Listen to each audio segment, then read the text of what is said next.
to Developing Brains in the Classroom. Tonight we are going over the Growing Brains Everyday Curriculum. The way we're going to work this, it's kind of very freelance, very loose curriculum tonight for us, in that I will start by giving you an overview of the Growing Brains curriculum.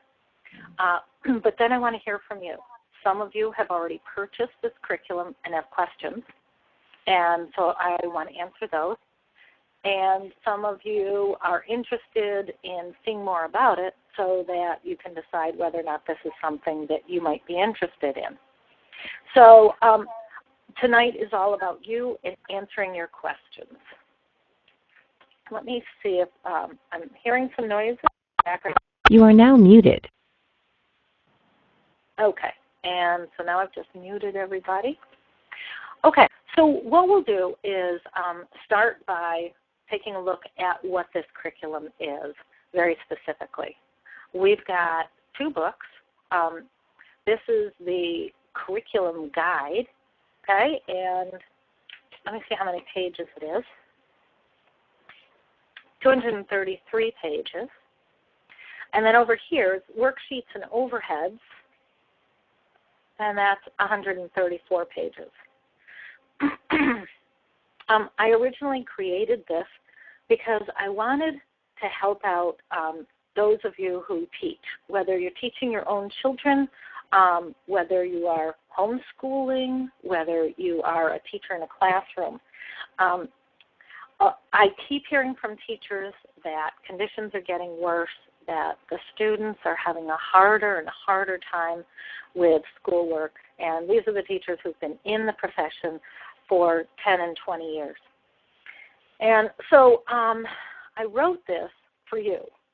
It includes many things to help develop the brain, help it mature.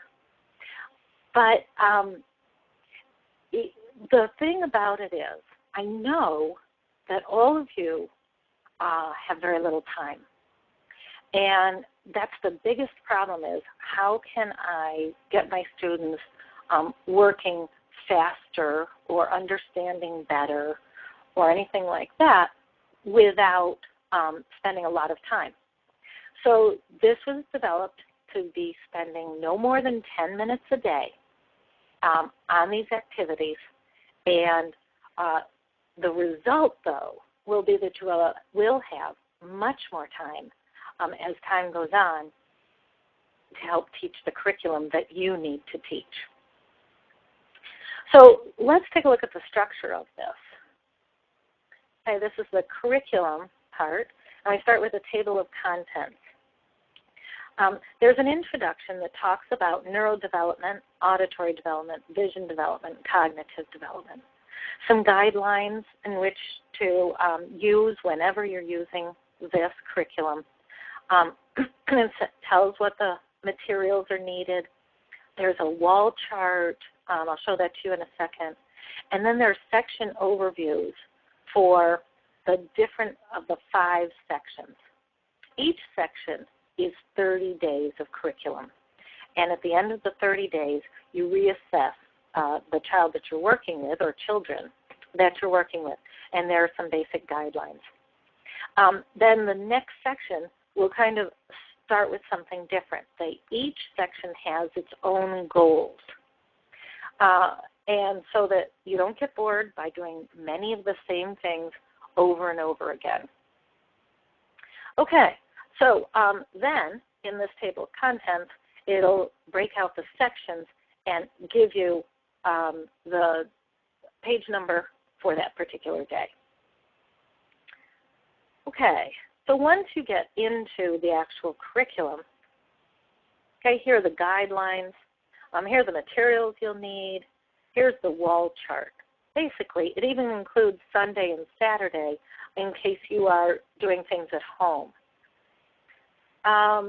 You can keep it on the wall or on the refrigerator just to be sure that you have gotten through the days of that section. Okay, and so then you can make copies of this as you need, type in the day or write in the day of the section that you're working on. Let's take a look at section 1. Each section starts off with notes, and the notes are here.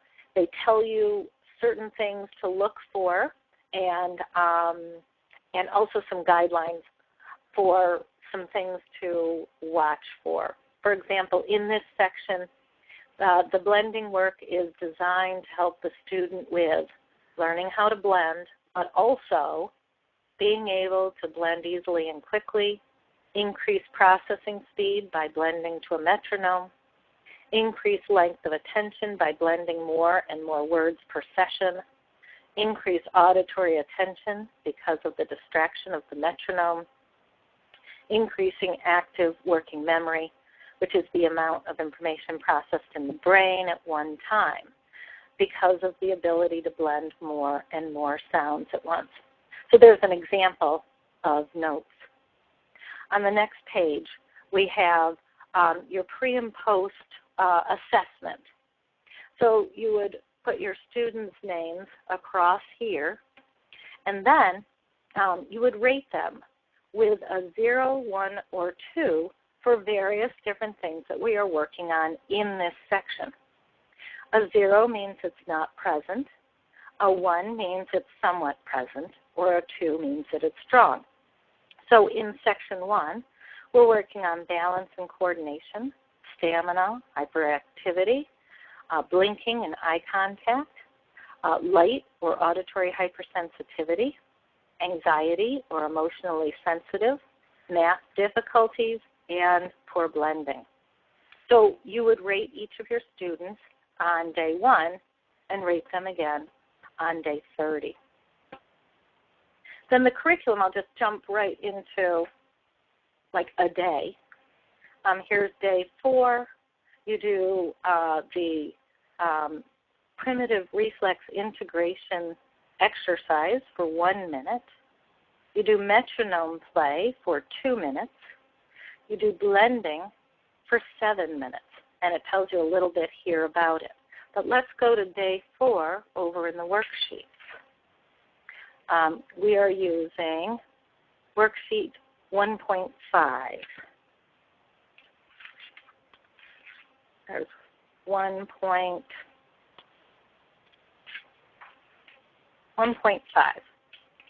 And you can see the pictures here are the same here. So this is for an overhead. Okay? We use this, and it tells us some directions as to what to do with this. We have a cat, we have a kit, and we have a cot. So the question, or what we would say to the children when we read it, right out loud. Here are 3 pictures of a cat, a kit, and a cot. And it tells you, make sure to pronounce the last sound very clearly so that they can guess it right. Which word am I saying when I put these 3 sounds together? Cat. Is it cat or kit or cot? So you say it so that they can guess. And you always make it a guessing game so that they don't guess wrong. So there's an example of an activity out of section 1. As you get on in section 1, and in all of the sections, you start working with word lists. And we start off with in, at, on, am.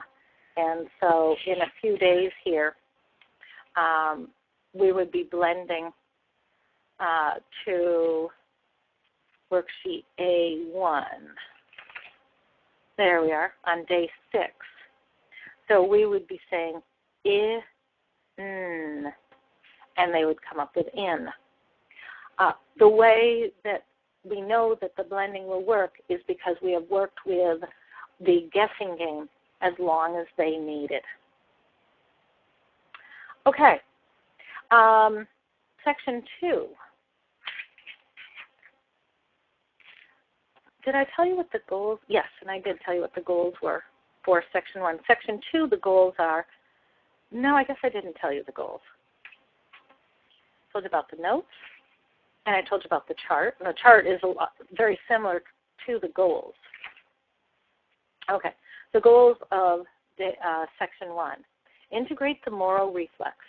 This reflex, if not integrated, can result in the following problems: motion sickness, poor balance and coordination, physically timid, poor stamina, hyperactivity followed by fatigue, visual problems, including fixation, which means unable to keep eyes on an object for 10 or more seconds, excessive blinking, doesn't maintain eye contact, light or auditory hypersensitivity, hears better than others, anxiety, like test anxiety or separation anxiety, mood swings, difficulty accepting criticism, dislike of change, and emotionally sensitive. Math problems. So those are all having to do with the moral reflex. And then we start working with a metronome. We learn to blend, and we improve auditory processing. Those are the goals for Section 1. The goals for Section 2, integrate the tonic labyrinthine reflex. This reflex, if not integrated, can result in the following problems: poor posture, weak muscle tone, poor sense of balance, dislike of sports, visual problems, including convergence, spatial problems, poor sequencing skills, and poor sense of time. We want to integrate the palmar reflex. This reflex, if not integrated, can result in the following symptoms: poor handwriting, poor manual dexterity, lack of a pincer grip, speech and articulation issues. Palm may be sensitive to touch and makes mouth movements when writing or drawing. The other goals include improve auditory processing. Here we're going to learn to segment. This is the ability to pull individual sounds apart in a word so that students can process or hear what sounds are in a word. This also helps the student learn to spell. We're going to improve visual processing and specifically convergence. This visual skill is the ability to quickly and easily focus near to far and far to near, which is necessary for being able to copy information from one location to another. Another goal, develop core strength to aid in the ability to sit up straight at the desk, and develop the ability to sequence necessary for math, spelling, sounding out words, and writing. And finally, believe it or not, we're included in this month, there's a lot of goals: tell time and understand time. And by the way, the goals are set according to the primitive reflexes that we are working on, so that the whole month or 6 weeks is really dedicated to one area that has to do with the primitive reflex. Section 3, the goals of this section. There you go. Goals of this section are to integrate the spinal galant reflex. This reflex, if not integrated, can result in the following problems: fidgeting, bedwetting, poor concentration, poor short-term memory, sensory integration problems, auditory processing difficulties, near-focusing problems, and difficulty with reading. Second goal is auditory processing by improving vowel usage by learning to substitute vowel sounds quickly and easily in simple words. The third goal is visual processing, improving tracking, which is the ability to easily follow a moving target with the eyes only. It's necessary for smooth reading. The fourth goal is develop good working memory to be able to hold and manipulate information in the brain. Also, another goal, follow multi-step directions, and another goal, learn and remember math facts, and which will be addition facts for first and second graders. Okay, that's Section 3. Section 4, the goals of this section are to integrate the asymmetrical tonic neck reflex, the ATNR.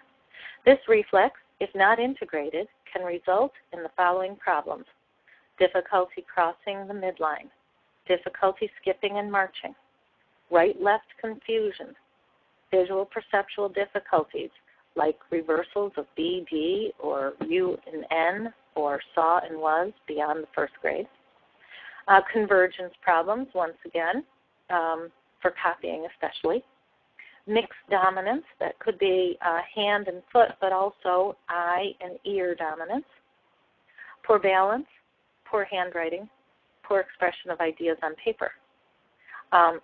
Other goals include improved handwriting, improve the ability to spontaneously write ideas, improve auditory processing, phoneme deletion for better decoding, and finally, cross the midline and improve the ability to use both hemispheres of the brain simultaneously and effortlessly. Schoolwork requires multitasking that draws from various parts of the brain, but this ability is not yet present in many students. Okay, that's section 4. And finally, section 5. The goals in this section are to integrate the symmetrical tonic neck reflex, the STNR.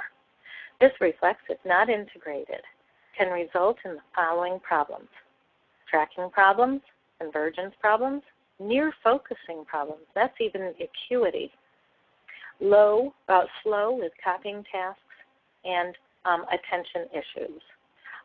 Other goals are to improve vision for tracking, convergence, and visual attention, improve reading fluency through rapid naming of pictures, letter sounds, and numbers, and also increase processing speed, doing the month's activity to a metronome, how we'll do that. So that's an overview of the curriculum. If you look at the other book, there's color. This has to do with learning time. This is segmenting tasks, many activities, lots and lots of things. This is for vowel substitution so that they can practice their vowels. Here we're doing a Simon Says game to help improve listening to directions and improving working memory.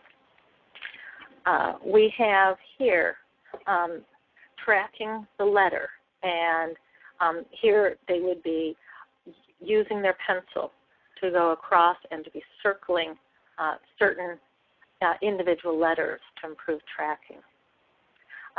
Using these as well as these to help indicate to them to listen for a particular sound in a word.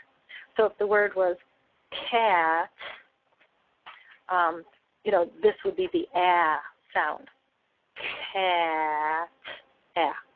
So looking for the green. We're doing some writing, some very simple, easy. Remember, these kids are young or they have learning disabilities, so we are trying to work at a very low level for writing activities when we start. Everything improves or gets a little bit more difficult, so you can see by the end we are following with writing a much more complicated type of activity. Here, this is for the rapid naming, so working with pictures to begin with because that's easier. But we will end up with, very last one, saying it fast with vowels. This is using a metronome, and by the time we are at day 30, we will be saying ah, eh, ah, ah, eh, ah. Down at the bottom, z, g, z, etc., etc., etc. Over here, this is a worksheet where there will be a page with the numbers that go on a wall, and yet each student would get one of these and cut out this block, and they would read off the wall, read off the number, back and forth, so that they're practicing convergence, but in a fun, game-like manner. We have to help them with visual distractions, working with some word searches, looking in a colored page for various colored pieces. So things always trying to be fun, interesting, start easy, and get more difficult. So those are the two books. And now what I'd like to do is open it up for questions. And I see that we have a couple questions. And what we're going to do is I'd like you to type them in to your computer, and that's how I will read them and answer them. Okay, so Peggy says, have I started? I hear nothing. I hope she still has picture, no sound. I am going to tell her, unfortunately, I guess I'll answer her in the chat. Okay. So,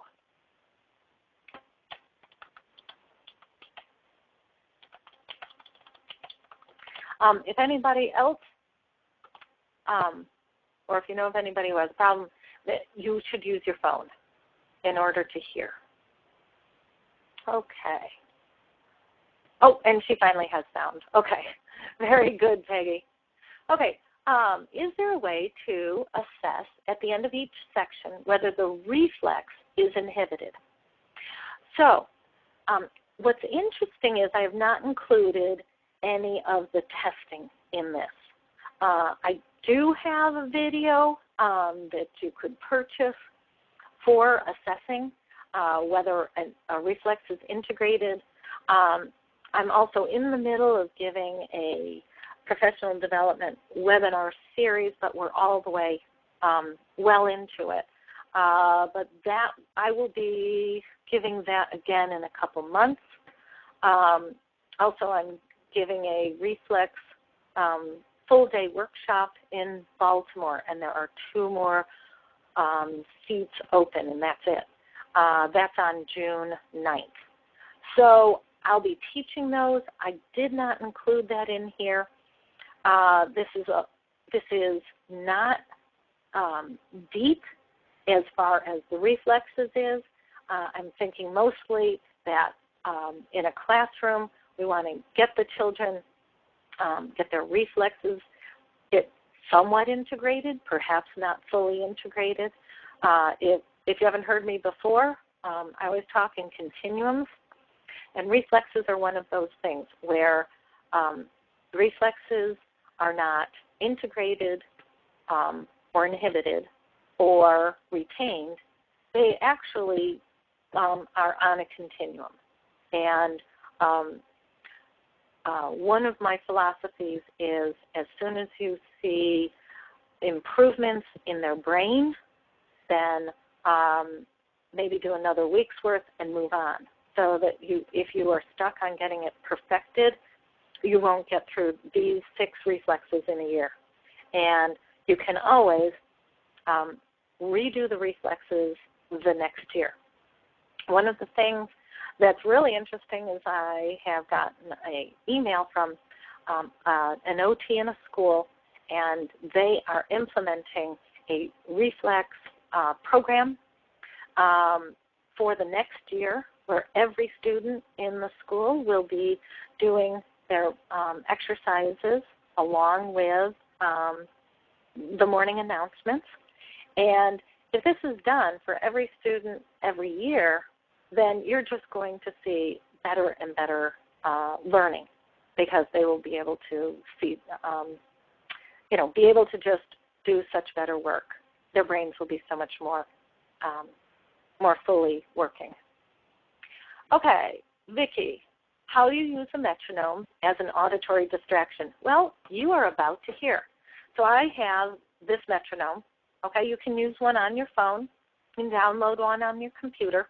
But this is a simple metronome that you could buy at a store. And now as I talk, and this is in the background, you may notice that it's a lot harder to hear me. and this is very distracting. But if we were to do this day after day after day, then you would start to be able to pay better attention to me and less attention to the metronome. So it really works well with auditory processing. Now, before I take another question, I have to tell you that there's a thunderstorm outside, and it's possible that, you never know, I might lose power. And if so, if all of a sudden everything goes blank, you know what happened, but that as soon as I can, I will restart. Generally, we don't lose power, but I just wanted you to know just in case. Okay. All right, next question. Okay, Sue, I have the ebook and I want to print it out. Does it need to be printed in color? There are two books that come, whether it's an ebook or whether it's a book like this. So we have two books. This is the curriculum guide. This is the worksheets and overheads. The reason why I printed them out in separate books is because anytime you print in color, it's much more expensive. And so this needs to be in color for some of the things. For one thing, it's much prettier being in color. But when you get to the green and red squares, you do need to know which is green and which is red. There's an activity here where there are numbers in color. And they do have to be in color in order to be working on this particular activity called Color by Numbers. And so certain of the activities, yes, must be printed out in color, but that's only in the worksheets and overheads. The daily curriculum guide is all black and white.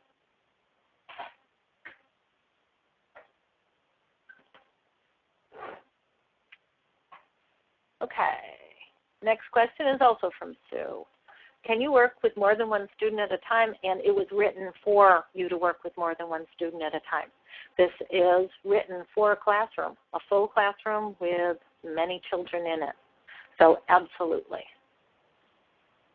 Okay, Shaba, are the primitive reflex exercises given in the curriculum? And yes, they are. And there are pictures and full details.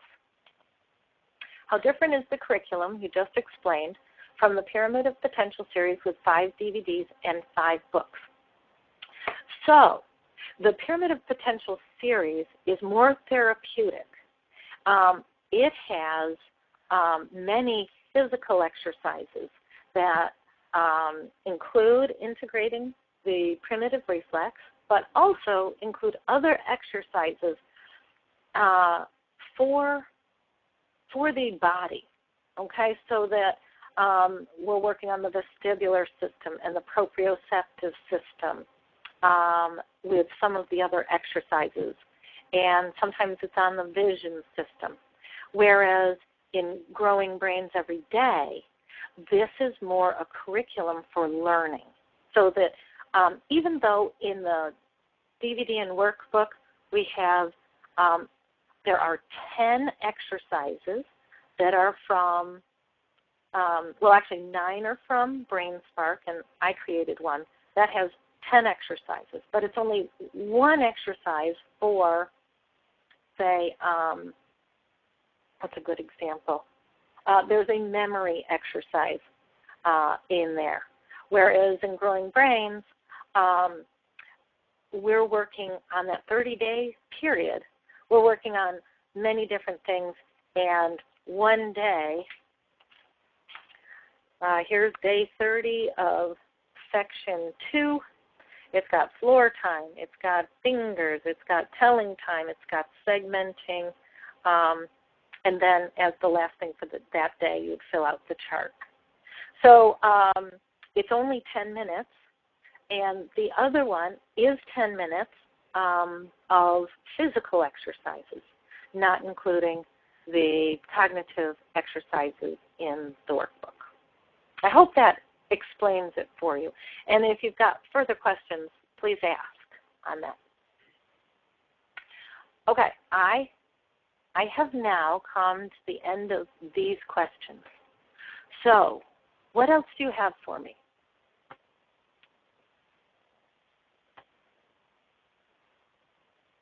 Is there a particular thing that you'd like me to demonstrate tonight? Because here's something I recommend that you get. This is a Tonic phone, and I'm going to show you how it's used. Let's see if we can do this easily. Maybe, maybe not. I'm going to have to hold the camera. See how still I can do it. So, as you are working with somebody on an auditory exercise, if the child is holding this, they can actually hear in their ear what they're saying. Normally, when they're speaking, they speak out, and the sound doesn't come back as well. They might be hearing what's coming in from the side instead of what their voice was saying, and that's why some kids yell really, really loud when they're trying to talk over the conversation, and it's because they can't hear themselves.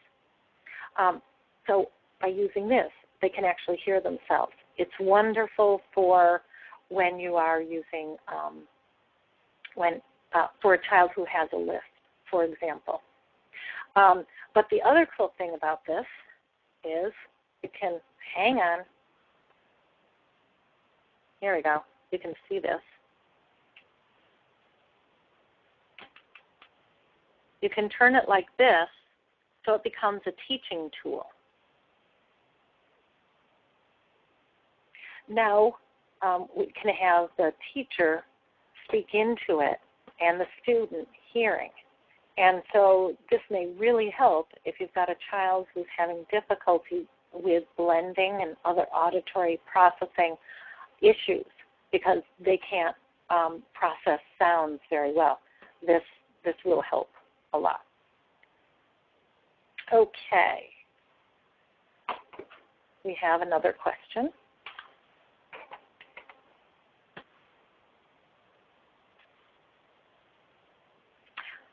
Okay. So Jan says, I'm an OT in the schools. Do you have a suggestion for introducing this into a school system? So it's difficult.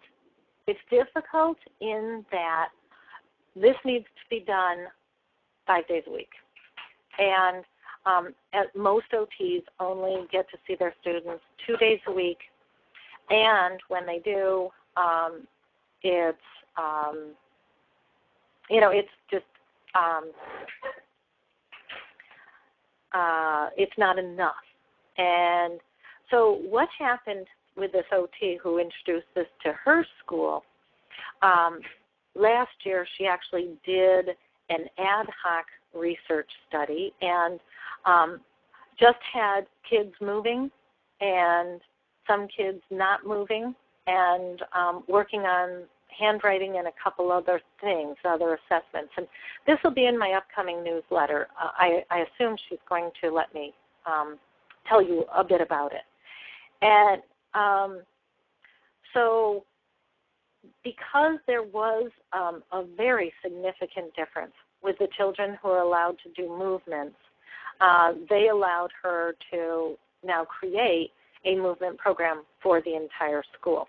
So what I would suggest is that you find research on movement and learning and how much that helps, and then you could spearhead the ability to get this in by saying, okay, I've got this curriculum. Or here's another thing. You could work with a teacher. Because usually you know which teachers are going to do something, and you know which teachers will follow through with your suggestions. So if you started with 1 or 2 teachers with this curriculum, and then the school were to see what differences those classrooms made, then it could eventually become a school-wide thing. Wouldn't that be great? Okay. Darlene asks, what is that tool called? And I assume you mean this tool. It is called a phonics phone. And if you Google it, it'll come right up. It's the Candle Foundation, and they cost $2. But if you are a teacher, you can get 6 for free. So that's pretty cool. It's a foundation that they're actually a plastics company and wanted to do something good for children. So this is what they do. On the other hand, you can just make one on your own through buying a couple pieces of PVC pipe from the hardware store and putting it together. So either way is fine. Let me see. Okay.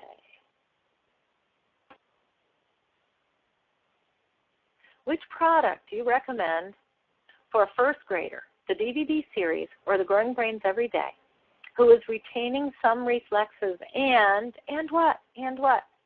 I didn't get the rest of your message because I do need to know, are you a mom?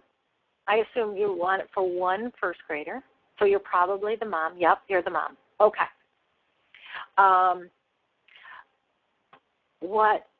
If you are the most concerned about the reflexes, I would say the DVD program. This just does, it's the reflex, but then a lot more on the learning, math and the reading and the others. For a first grader who, if the reflex integration is your biggest concern, I would say get the DVD series. Is there any discount? Not today.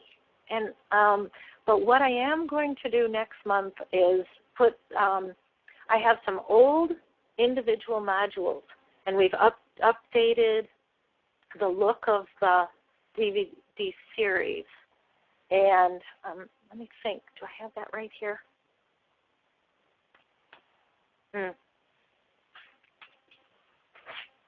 We've updated what it looks like. This is the DVD series, and we've spiral bound. And so I have some old ones, and I will be putting those on sale the beginning of June. And those, when they're gone, they're gone. So that might be something you could look for if you wanted to consider the individual ones. It would be 5 different individual smaller books. But with the old cover, this is the new cover. And they also have the comb binding and not the spiral binding.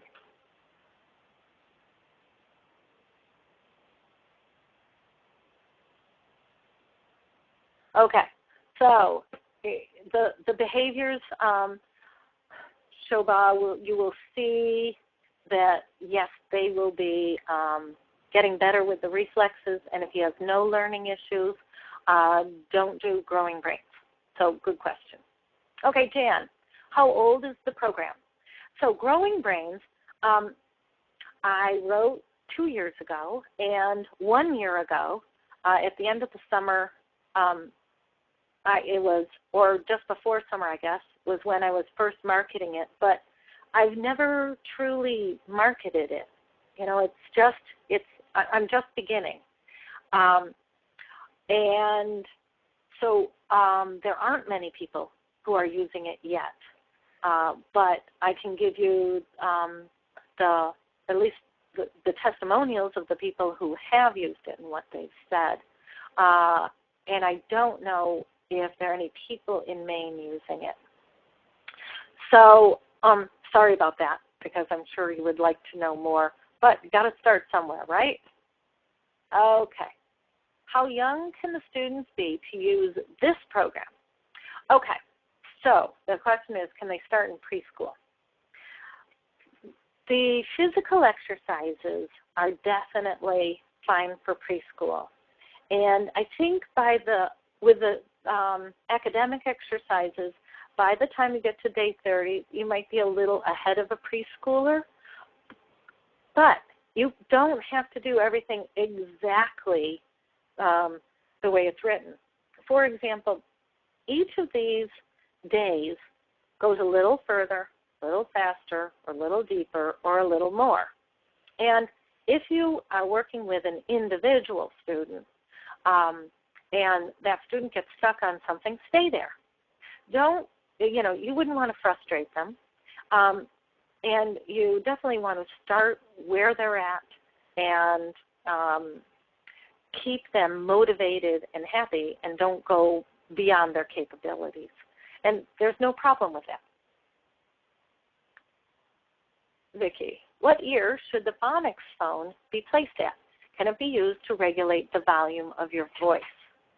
Well, it's really interesting, Vicki. When you speak into it, even if you whisper into it, it's quite loud. And it's because the volume goes straight to your ear. And it's interesting what ear, because there's a whole issue with ear dominance. Our left brain is the center for language, and the left brain controls the right side of the body. So if you speak into the right ear, you have a direct connection to that language center. However, that's not always a person's dominant ear. If they are left ear dominant, they hear better and process better using the left ear. But sometimes, if words go in through the left ear and then are transmitted to the right brain, because the right brain controls the left ear, then the information has to cross over the corpus callosum in order to get over to the left brain and the language center, and sometimes that takes a long time. So my suggestion is that you use it in the right ear, even though that may not be the person's dominant ear, and just work on training to be able to process well, and especially, with those vowel sounds and other sounds that sound similar. Can it be used to regulate the volume of your voice? You will find that if people are speaking into it, they cannot scream because they'll damage their ears. So I guess it will end up regulating the volume. Anyway. Okay, is the information in the new series different than the new one, or is it just a different look? It is just a different look, Sue. And we changed the binding. We got a new printer, and I also got a new graphic designer. But the information that's inside is 100% the same.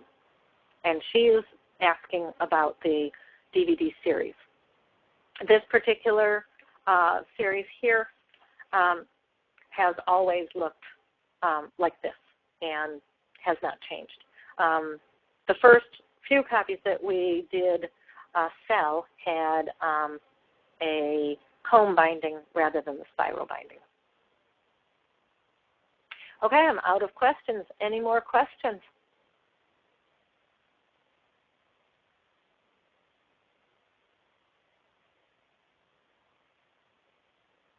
We've been on for 45 minutes. I cannot believe how quickly 45 minutes goes. So, here's another one. I haven't read your book, The Roadmap from Learning Disabilities to Success. And is there a question in there?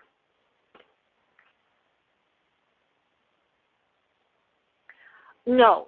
Her question is, does that book have the reflex exercises?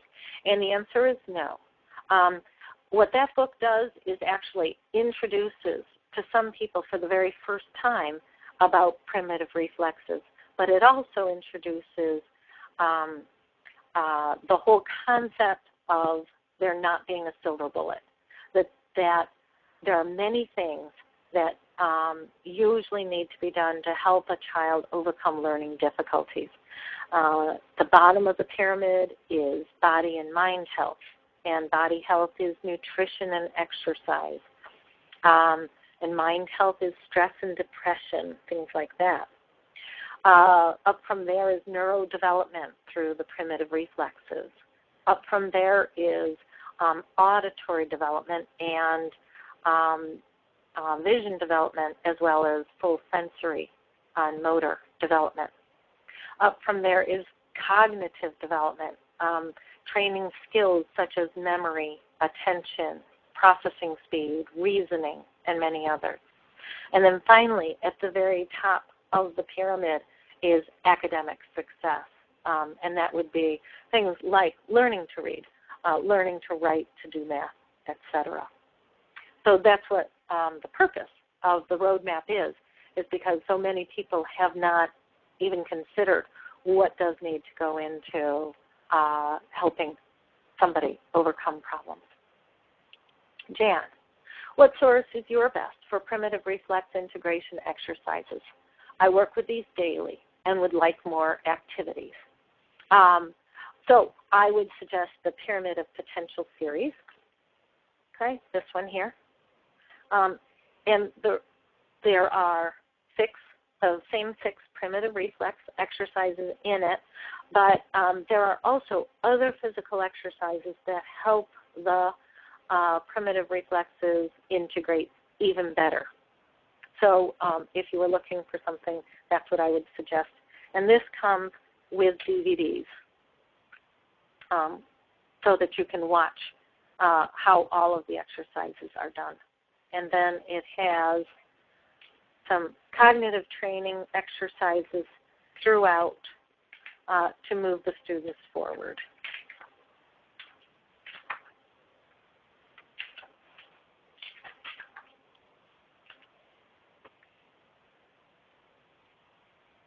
So that's that particular book.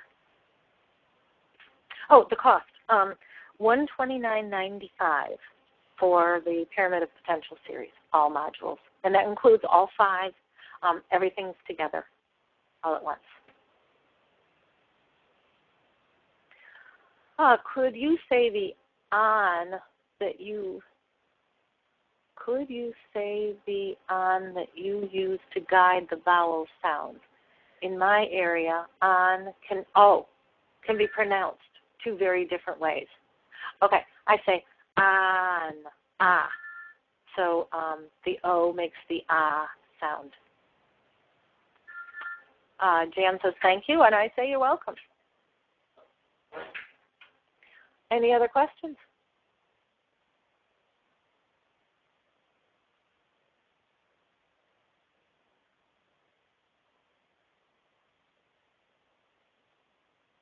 If there are no other questions, then we can say goodnight.